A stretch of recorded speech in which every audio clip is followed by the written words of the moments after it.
This week we finally get to painting the frame of my 1996 KTM 250 EXC. Stick around. Hi, I'm Francois from adventurebiketroop.com, and in this video we are going to prime and paint the frame of the 96 KTM 250 EXC. Now this is not a how-to video, but if you've never done something like this before, maybe you can learn from some of my mistakes. And even though I am very happy with the results, if I had to do this again, there's a lot that I would do different, and that's what I'm going to share with you. So hopefully you can learn something along with me.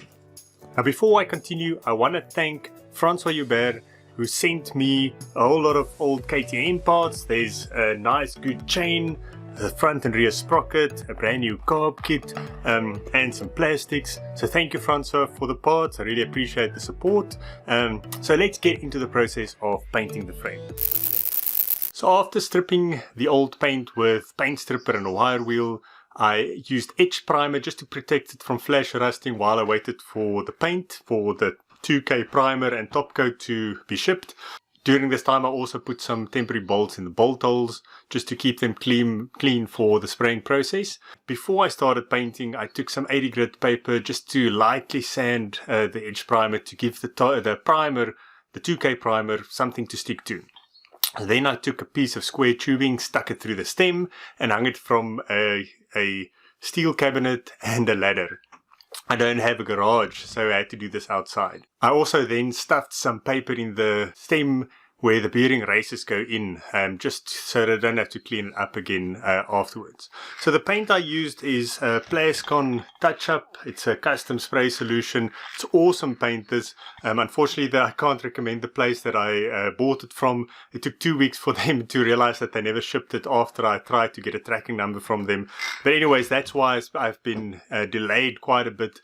But anyways, so I was in a rush to paint, and that is my first mistake that I made, because I wanted to not waste another weekend waiting for the paint to dry. Basically, I quickly sprayed the primer on the Thursday, and then on the Friday the top coat, so that I could fit the engine at the weekend. So what you're about to see is because I was in a rush, and I should really have waited until the weekend to do this. So anyways, yeah, take your time. Patience is always number one.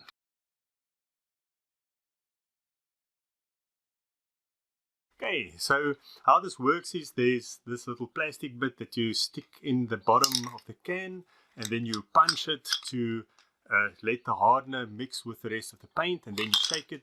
And then, I don't know how much time you have, I think 5 minutes or so, but then you spray it with the hardener in it. So that's why, yeah, it's a 2K, a 2-part paint. The edge primer that I used was white, so I ordered some grey primer so that I could see where I paint. But as you can see, they sent me white primer. I don't know whether there aren't any grey or whether it was just a mistake, but it made it quite difficult to know exactly what has been covered. So I sprayed the whole frame, I think about 4 or 5 times. I was initially worried that a can would be too little. I ordered only one of each, one of the primer, one of the top coat, but it ended up being more than enough to cover the whole frame, I think.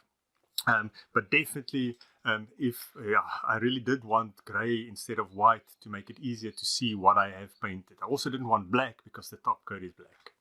So next I had to wait for the primer to dry, and they said about 2 hours depending on the conditions.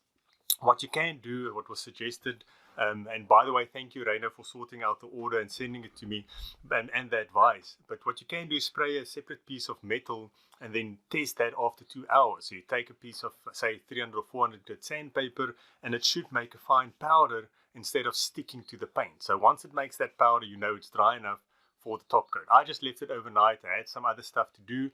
So the next day, the Friday, I really wanted to get that top coat on so that I can fit the engine over the weekend. So unfortunately on Friday, and this is a huge mistake, this is again my being in a rush, but I had to do this outside in the carport. The wind was pumping. It's August here, so it is really very windy. So I sprayed in very hard wind. You can hear it on the microphone. I also don't have a proper mask. You need a proper mask. I think these 2K paints are quite bad for you if you inhale it. So what I did was use 2 normal dust masks over each other with a buff and then my safety goggles. And I don't think I got anything in my lungs. But anyways, that made it quite difficult to see. So I sprayed from the side with the wind behind me. It was fine because it all goes into the frame. But from the other side, that was quite tricky. And I can't believe I was so stupid. But what I should have done was just turn the frame around and then paint the other side. That would have made it easier. I should have also raised it quite a bit, because what I found the next day, even though the finish looks awesome, there was quite a few white spots where I couldn't see that it's not painted yet. And the stupid thing is that I had more than enough paint for, say, 4 or 5 proper coats.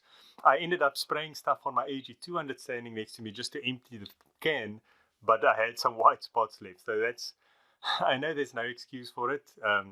My excuse is I was in a rush, but that's a stupid excuse. So take your time, look, plan ahead. So in order to cover the white primer, the areas, it's only a few areas, I just took a can of Rust-Oleum matte black, unfortunately, so you'll see some matte black spots over the frame. So if I can find similar paint locally this week, I might give it another coat just to make it all glossy. And I can't wait to use this again. Now, if I had to do this again, I would not strip the frame to bare metal before I've ordered the paint, because that was my first mistake, and that's why I had to use the brush. And there are some thick spots because of it, and because the edge primer is quite sticky. So next time I'll get the paint before. If it's clean to bare metal, that primer will go on very nicely. These tips are so fine, it looks like a spray gun. And then I'll do it if it's not windy outside, obviously. Also, I'll get all my parts ready, because I had more than enough paint. Like I said, I started spraying another bike, foot pegs and stuff, and this morning or yesterday I realized I never sprayed the foot pegs for this bike. So the foot pegs were cleaned, stripped of the paint, but I didn't paint them. So that was quite silly. In the end, plan, don't be in a rush, take it easy. If you get a snag like waiting for paint for 2.5 weeks, just take a deep breath. Don't rush things, because that's when you do stupid, silly things. If you want to support this build, I've got a buy me a coffee page. There's a link on the screen and down below. You can also use the super thanks next to the share button. And then if you just like, subscribe and share this with your friends, I'd really appreciate it. Thank you so much. Okay, thank you for watching. That's it for this week. Thank you for everyone that voted for the color of the frame. Everyone voted for black except one person who said pearl white, which would have looked awesome. I've already fitted the engine, the swing arm. We'll get into that in a separate video.